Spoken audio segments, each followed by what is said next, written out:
আজকে এসএসসি মামলায় সুপ্রিম কোর্টের নির্দেশে নিউমেরিক যে পোস্টে তাকে সিবিআই তদন্তের জন্য স্থগিতাদেশ দিল সর্বোচ্চ।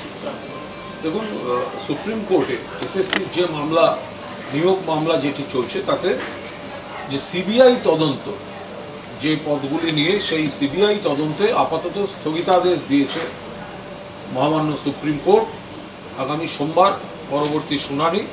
এ বিষয়ে আমরা দলের তরফ থেকে কোনো কথা বলছি না, কারণ সংশ্লিষ্ট যে বিভাগ বা দফতর বা সংস্থাগুলি রয়েছে, তাদের আইনজীবীরা রয়েছেন, তারা তাদের বক্তব্য মহামান্য সুপ্রিম কোর্টের কাছে রেখেছেন এবং সংবাদ মাধ্যমের সামনেও যেটুকু দরকার তারা তাদের বক্তব্য জানাবেন।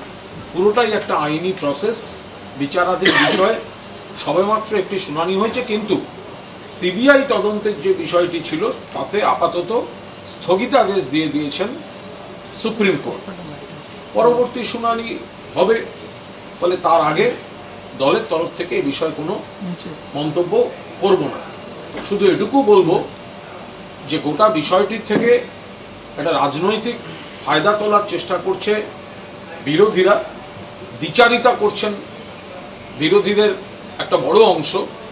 তারা যারা চাকরি চলে গেছে তাদের কাছে গিয়ে বলছেন আমরা চাই চাকরি হোক, আর আদালতে গিয়ে বলছেন গোটা প্যানেল বাতিল হোক। আমরা খুব স্পষ্টভাবে বলেছি, যদি এখানে কোথাও কোনো ভুল থাকে, অন্যায় থাকে, তাদের শাস্তি হোক। যে তদন্তে যেটুকু দরকার, কোনটা সঠিক কোনটা বেঠিক তারা দেখুক। যেখানে এসএসসি দিয়ে দিয়েছেন, জানিয়ে দিয়েছেন, মাননীয় শিক্ষামন্ত্রী বলেছেন দুটি হলফনামায় যে কজনের নিয়োগ নিয়ে প্রশ্ন আছে আর বাকিদের নিয়োগ নিয়ে প্রশ্ন নেই। এখানে বিরোধীদের একটা দ্বিচারিতা চলছে।